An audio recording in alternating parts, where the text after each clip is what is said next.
because you can have a really good resume, a keyword optimized resume, a professionally written resume, a resume that get past the screening systems. But if your job search strategy is trash, chances are you're still going to be hitting some roadblocks, which can include getting rejection emails, having a job search that is taking super long to land something, or just hearing complete crickets. Hey there! Welcome to the official Thompson Resume Writing Company YouTube channel, where I share weekly tips and hints on how to update, refresh, and/or prepare your resume and LinkedIn profile for your job search, along with some career advice, some job search tips, and some personal stories of my own. I am Tamika Thompson. I'm the owner and resume writer at Thompson Resume Writing Company, and I specialize in transforming bland, lackluster resumes and LinkedIn profiles into powerful selling tools that help corporate mid-level, management, and executive professionals land interviews 2 times faster. If you are new to my channel, welcome, and I'm so happy that you came across my content. I would love it if you went ahead and hit the subscribe button below so that you can continue to stay in tune with my videos. If you are a returning subscriber, of course, thank you so much for being loyal, and I appreciate you all always showing my content some love. In a previous video that I shared on my channel back in January titled 2022 Job Search Tips, I gave you some simple tips on how to land multiple callbacks and multiple interviews this year. For this video, I'm taking it a step further and I'm giving you step-by-step instructions and pretty much a play-by-play on how to create an intentional and a tactical job search strategy that is going to hopefully land you multiple offers and multiple opportunities this year. So let's get right into it. So first things first, let's talk about what a job search strategy is not, okay? Because you can have a really good resume, a keyword optimized resume, a professionally written resume, a resume that get past the screening systems, but if your job search strategy is trash, chances are you're still going to be hitting some roadblocks, which can include getting rejection emails, having a job search that is taking super long to land something, or just hearing complete crickets. And believe it or not, this is quite common. So it's not unusual for me to speak with potential clients on the phone as part of our consultation and ask them if they have a job search strategy and process, if they know what they're looking for, if they know what they plan on going after, if they have an idea of how soon they're looking to accept something. A lot of them sometimes do not know the answers to those questions, and that is a big problem. A resume is just a step in the job search process. It's going to ultimately get you the callbacks that you're looking for and hopefully line up some opportunities for you. But the strategy in itself is what's going to ultimately land you an offer and allow you to see the success that you want.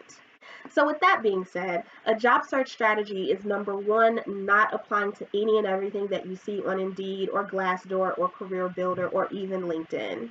It is also not applying to any and every job that has the title that you're looking for. So as you know, when it comes to positions, it can have the title that you're looking for, but the responsibilities can vary and be completely different based on the industry, based on the field, and based on what the company needs that person to do. So just because you're going after customer service representative's role doesn't necessarily mean that every customer representative position is going to be a good fit for you. You do have to make sure that you're looking through the responsibilities and the overview and the tasks to make sure that it's a good fit for you. And what some people will do is they'll just cherry pick any job that they see on a job board and assume that because it has the title that they want, that they should automatically apply to it. And that is not a good idea. And number three, an effective job search strategy is not knowing anything about what you want other than you need a job and you need it soon. So this tends to happen a lot with my clients as well. When we hop on the phone for our consultations, some of them aren't even able to tell me the title that they're looking for, the salary they're looking for, what they want their next job to have, etc. Sometimes it's just like, well, I'm just trying to get out of this job and I need to be out of here like tomorrow. And the problem with that is by being so anxious and so desperate and so impulsive almost to get out of your current job, but you need to have something lined up, maybe for financial reasons, it can cause you to maybe take a job that may not be the best fit for you. You may not also be able to do all of the research necessary to ensure that it's the best fit for you. And you could end up in a toxic environment if you're not asking the right questions and if you're not paying attention in the hiring process. And again, if you're not doing the research. Now, this did happen to me me, unfortunately, a couple of years back. I was at a job that I really wasn't feeling, and of course needed to make sure that the bills were paid. So I hopped on Indeed, applied to any and everything, got a ton of interviews, and took the first offer that I received, and it ended up being a big mistake. So please do not be like me and be in such a rush to accept something that you end up taking the wrong thing. Which is why, of course, I'm making this video, because I do not want you to make the mistakes that I made, and I don't want you taking something that is not going to be good for you. The wrong or an ineffective job search strategy can cause you to be job searching for months. So there are some people who come to me who have been job searching for over a year, and some reasons for that can include a bad resume, but some other reasons can include a poor job search strategy. The right job search strategy can have you accepting an offer in as little as 30 days or as little as 60 days, depending on the position, the company, the hiring process, etc. In a video that I shared to my channel this past Saturday, it was a personal video, a storytelling type of video. I talked about my 2021 career lows and highs, and how one of my highs of last year was landing my dream job. So here's a fun fact that I didn't share in that video, is that I landed that job in just 2 months from the date that I applied to the date when I heard back. And the key to me doing that was having an intentional and a tactical, solid job search strategy. I was not playing any games, okay? I knew exactly what I wanted. I knew what I was going for, and I came up with a plan to make that happen. And you can too, and that is what this video is designed to help you do. The key is to be consistent, knowing exactly what you want, utilizing all of your resources, and doing some pre-work ahead of time before you submit one single application. So without further ado, here is a step-by-step guide on how to create an intentional and tactical job search strategy that will help you land multiple interviews and multiple callbacks and multiple offers. The first step is to set clear goals and know your what. And here's what I mean by that.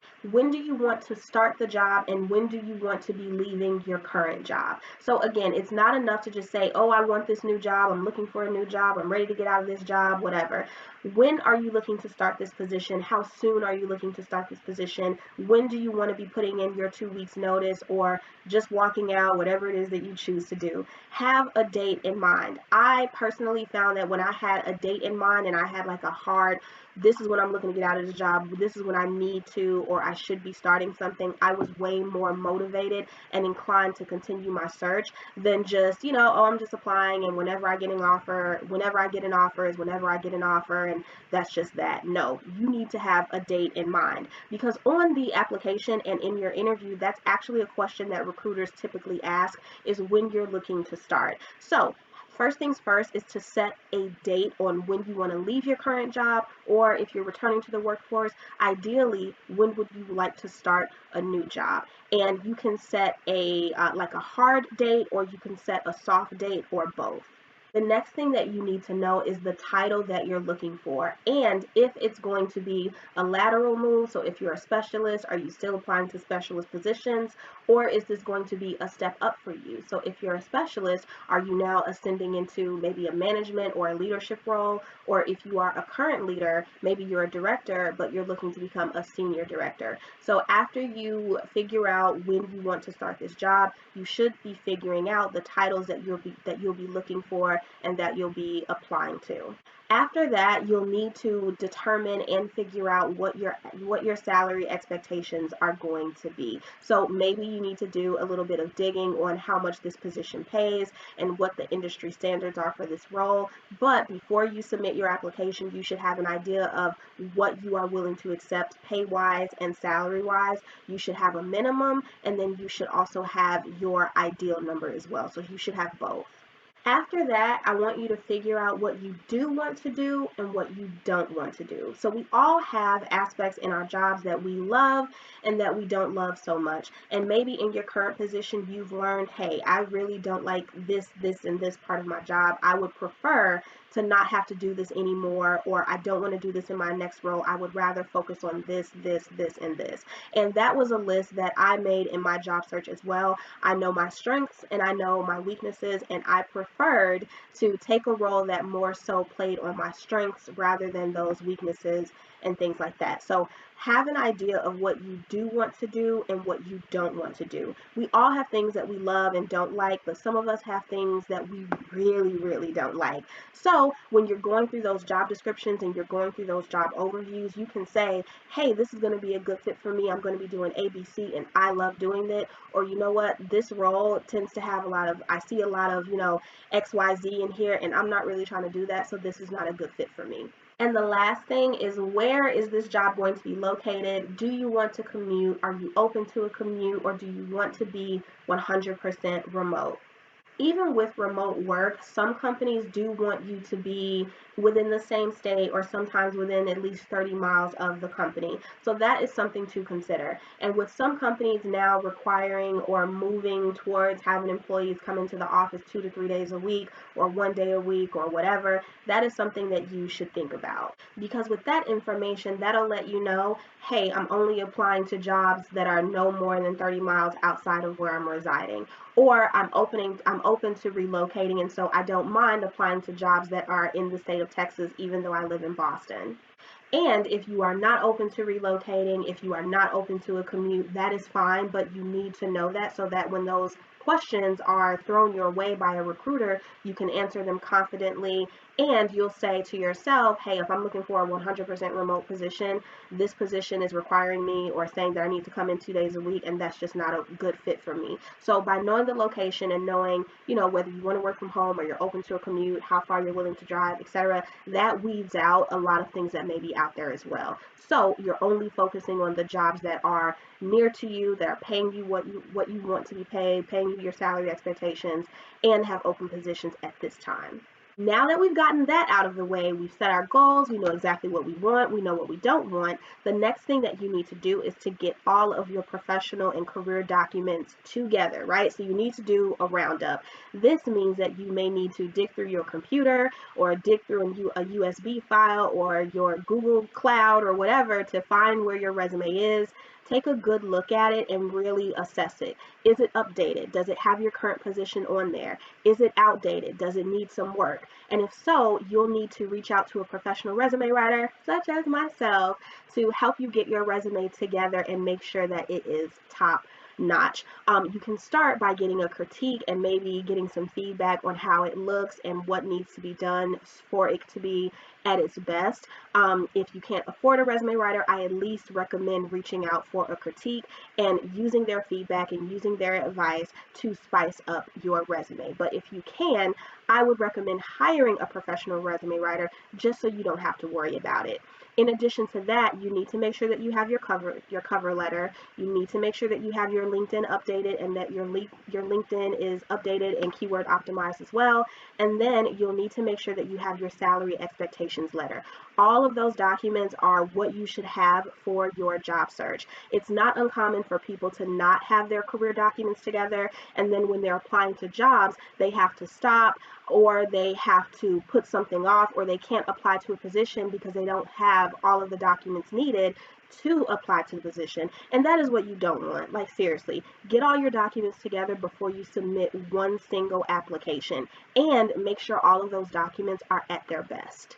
And then something else to consider is that you may want to put a portfolio together. This tends to be very common when it comes to creative or graphic design type roles. If you're going for maybe a content marketing position, a graphic designer position, a website developer position, they may be asking for samples of your work. And so you'll want to put together some of your best samples or get a professional website. I talked about that in another video as well, so that when the recruiter asks for them, you can go ahead and send the link over to your website, or you can go ahead and attach those samples with no problem. You don't have to sort through, again, your computer, all of your documents, all of your files, etc., to figure out what you're going to send and what you're going to highlight. After that, the next thing that you want to do is to make a list of companies that you want to work for. So like I just said towards the beginning of this video, every company is not for you, and you are not for every company. So make a list of companies that you actually want to work for, and make sure that there's a common reason why you want to work for them. It's fine if you just only want to work for Fortune 100 companies because they are high grossing, but dig a little bit deeper. Aside from if it's a billion-dollar company, if it's a well-known company, company, think about the things that really matter to you when it comes to a workplace or a company in general. So, do they share the same morals as you? Me personally, I am really big on diversity at this point and how well a company treats its workforce. And so I started my job search by looking up companies that were typically the best places to work or the best diverse companies, etc. And that's just an example. So maybe you're interested in working for a company that has really good benefits, right? Maybe health insurance is really important to you and your family, and health and wellness is a big thing. So you want to work for a company that has a really great health insurance. Maybe you are a veteran and you want to work for a company that hires veterans and that invests in veterans and maybe has a program for veterans. I would encourage, with those two examples, doing a quick Google search of companies, the best companies for veterans, and maybe the best companies that have the best health insurance, and starting your job search there. But you should have an idea of the type of companies you want to work for and why. And again, by doing this pre-work, if you are presented this question in an interview, you already have an answer available, and it's going to be genuine and it's going to be sincere, and you're not just pulling anything out of your you know what and trying to tell the recruiter what you think they want to hear. And to add to that, it's also a good idea to have an idea of the industry that you want to be in. So if you're interested in going in maybe the healthcare industry or the financial services industry, whittling down and filtering that list a little bit more, saying, I only want to work for financial services companies that have really good benefits and that are good for veterans, right? See how targeted that is, as opposed to just saying, oh, I just want to work for healthcare companies. No, you're niching it down a little bit, which makes your list, your company list, a little bit more targeted. And again, these are just examples, but it gives you an idea of how you want to create and construct your company list. Next is you want to write down all of the tools, all of the resources, and all of the channels that you will be using as part of your job search. And to do this step, the question that you want to ask yourself is how or where will you be applying to jobs, discovering jobs, and searching for jobs? Will it be Indeed? Will it be LinkedIn? Will it be reaching out to your network? Will it be going directly to company sites? Ask yourself, hey, where am I going to be applying to these jobs, and where am I going to be finding these jobs? This list should be a mix of multiple different things. So I kind of just gave it away and I kind of just gave you guys a hint, but ideally you should be using job boards, you should be leveraging your network, you should be using professional memberships and association websites that will have specialty jobs on there. You should also need websites. So all in all, if you have a solid mixture of channels and tools and resources, etc., you should have about 6 or 7 different places where you can find jobs, discover jobs, apply to jobs, etc. And that is the best. If you're only using one channel, 9 times out of 10, let's say you're applying to accounting jobs, every single accounting job is not going to be on Indeed. Every single accounting job is not going to be on LinkedIn. You have some accounting jobs that may be on LinkedIn, but it may not be on Indeed, and vice versa. So that's the importance of having multiple channels that you're using and multiple tools that you're using in your job search. And don't rule out company websites. Even though third-party websites are typically how companies get the word out about certain job postings, do not rule out applying directly on the company website, because you never know. They may check those applications first, or they may place them at a higher priority than an Indeed application or maybe even a LinkedIn application. For my position at Walgreens that I just landed, that I talked about in that video on Saturday, I applied to that position directly through the company website, and I do have a feeling that it played a part in me hearing back sooner rather than later. So do not rule out applying directly on company websites. It may seem like a challenge or a hurdle because you may have to take more steps, whereas on Indeed sometimes you can just hit easy apply. But take the 10 to 15 minutes to go through the application process, get the confirmation number for your application, the confirmation email, etc., because you never know, that may just work out in your favor. The fifth thing that you should do on this list is to make a list of people that you know who are in your network who can help connect you to or help you discover jobs and opportunities. In another video that I shared on my channel, I think this was a video that I shared last year, but I talked about how 85% of jobs are typically filled through networking. And what that means is that someone who knew someone who knew someone who knew someone was able to get that person a job. That age-old saying of it's not what you know, it's who you know is so real in the professional field. And I'm not saying that you have to know somebody all the time in order to get a job and that you can't get the job unless you know someone and yada yada. No, that's not what I'm saying. But what I am saying is that knowing someone and having a solid network can help. Just a personal story from me on my end. I have a solid network of over 150 marketing professionals who have been able to help me so much in my career, so much to the point where there were many jobs that I was able to land interviews for without even applying in the first place. And automatically, I was guaranteed at least a first round interview because I knew someone. And let me tell you, there is nothing like having that favor. So make a list of people that you know. This can include past colleagues, so people, former co-workers, former managers, etc. It can also include alumni. It can also include friends and family. It can also include instructors and past classmates, maybe courses that you've been enrolled in or in-person classes, online connections, and people who are a part of the same membership or professional association as you. So maybe if you are a project manager, maybe you're a manager, a member of the Project Managers Association of America, and you connected with many people in that group somehow, some way, you want to make sure that you're reaching out to those people. But the only thing that I would add to this is to not reach out to strangers. Try to make sure that you're reaching out to people who you actually have a relationship with, and reaching out to people who can actually vouch for you and your experience and your background and the things that you can do. And maybe you reach out to your network and people are just like, I don't know of anything right now. I'm sorry. I wish I could help you. Take it a step further by asking them if they know someone. But because if we're connected to someone, they're connected to someone, and they're connected to someone, and so on and so forth. So if they say they don't have anything, just take it a step further and say, hey, do you know someone else who may know of any opportunities in this space? Maybe they're able to send you up to their boss or send you to someone else that they know who can help connect you to an opportunity as well. Number 6 is you want to create a schedule. And what I mean by this is, number 1, you want to figure out how many applications are you realistically able to get out every single day.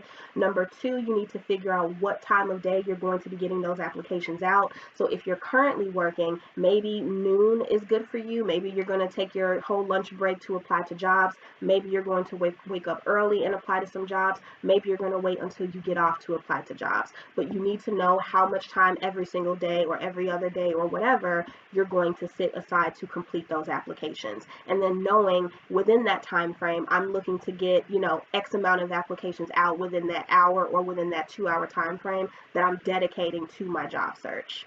Keep in mind, it can take anywhere from 3 minutes to 20 minutes to apply to a job, and that does not include if you have to complete any assessments or any type of surveys or anything like that as part of the application process. That, 3 to 15 minutes may mean, uploading your resume into the system and then parsing everything to make sure it's correct, going through any legal disclaimers, etc.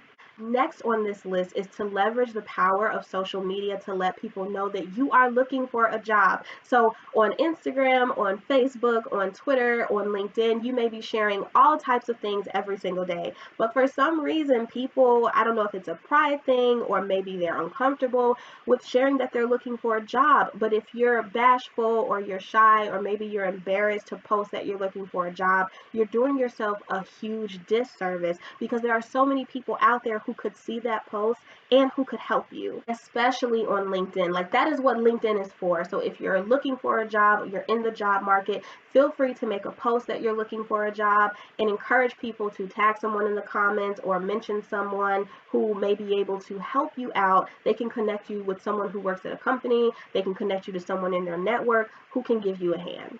And something else to consider is to make your social media profiles public or to make them a little bit more polished and professional and branded. So just so you know, LinkedIn is not the only social media site or social media networking site that recruiters are using. It has been proven that Instagram, Twitter, and Facebook are all tools that recruiters can use to search for candidates, to discover candidates, to investigate and research candidates, etc. So if you plan on using social media, just make sure that your profile is professional and that it's polished, and maybe you want to have some information about yourself and about your career in those sections. When it comes to leveraging LinkedIn, in another video that I shared to my channel that talked about 4 easy LinkedIn tips, I shared how to make sure that your LinkedIn profile is top notch and is at all-star status so that you can use it effectively for your job search. Number 8 is to set up job alerts. Now, a lot of people sleep on job alerts, but honestly, they are a big help. Typically, when you submit your application through a company's website, you have the opportunity to sign up to their like the career services or their career section to be notified when new positions become available, and you can also subscribe to receive status updates on your application. So if you've been denied or if you've been selected, you can be notified via text message, immediately via email inside of the portal, and sometimes through push notifications if you have some sort of an app. And this is great because you receive real-time, in-the-moment type of updates regarding your application and about opportunities. So sometimes with companies, what they'll do is they'll release or post a job on their website before they post it on Indeed, before they post it on LinkedIn, like before they make it public. And if you are subscribed to notifications and you have job search or job alerts on your phone or your email or whatever, you can be among the first people to apply to that position like as soon as it becomes available. And if you are subscribed to application alerts, you may not have to log into the system or check your email every, couple of hours or every day on if somebody has looked at the application, if you've gotten an interview, etc. If you've been denied, maybe that rejection will come via text message, which it can make your day or it could break your day, but at least you know, right? Number 9 is to plan to follow up.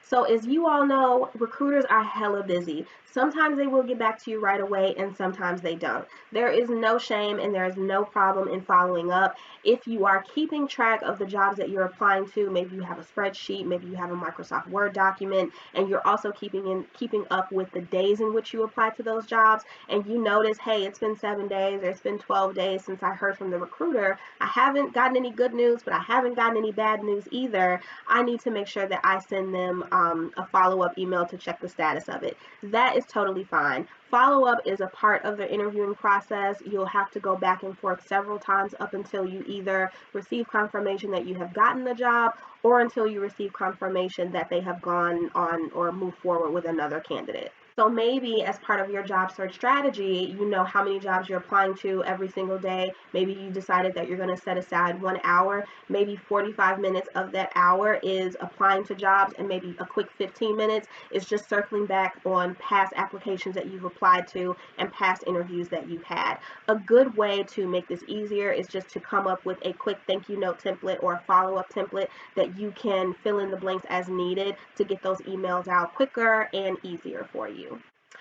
And a shameless plug, this is something that I do provide to all of my clients. So after I wrap up their resume and I send over their final documents, I do provide them email templates, follow-up templates, etc., that they can send to recruiters to either check the status of an application or circle back after an interview saying thank you for your time, it was nice speaking with you, so on and so forth. Number 10 is to reply back ASAP. What T.I. say? ASAP, ASAP. That's the energy that you need to bring to your job search. Reply back as soon as you can when you find out that they want to line up an interview for you or that they want to speak with you, or maybe they're requesting some more information, because the early bird does get the worm. Ideally, you want to be following up with interview requests the exact same day. So you should be checking your email sporadically throughout the day to see if you've landed any interviews, and when you do see that someone is looking to schedule an interview with you, you should be replying back same day to get it scheduled,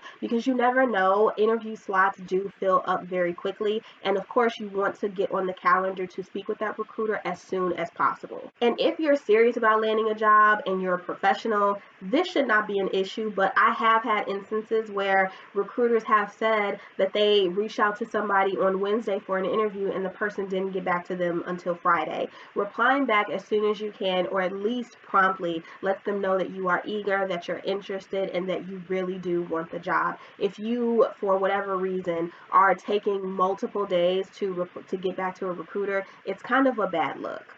And if something is going on in your life to where it is causing a delay or a gap in between communication, you want to at least let them know that. And last on this list is to please, pretty please, do not let rejection stop you and do not let it discourage you too much. Now, I get it. Getting those rejection emails can be really sad and heartbreaking, especially if you really wanted the position.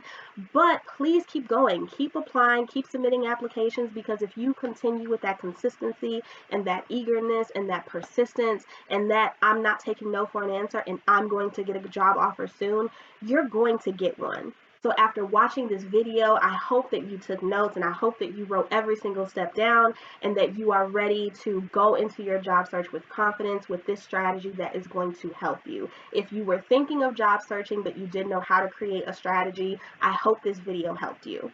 And if maybe you already had a job search strategy but this video gave you some ideas, I'm happy that that helped you out in that way too.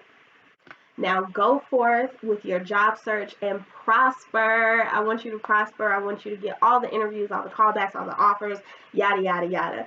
Thank you so much for watching this video. If you enjoyed watching it, if you learned something new, if you had a takeaway, go ahead and give me a like. Go ahead and hit the thumbs up button below. If you need assistance with your resume, feel free to reach out to me. I am accepting clients. My email address is hello@thompsonresumes.com. You can also visit my website at www.thompsonresumes.com. Thank you all again so much for watching, and I will see you all next week with another helpful video. Bye, you guys.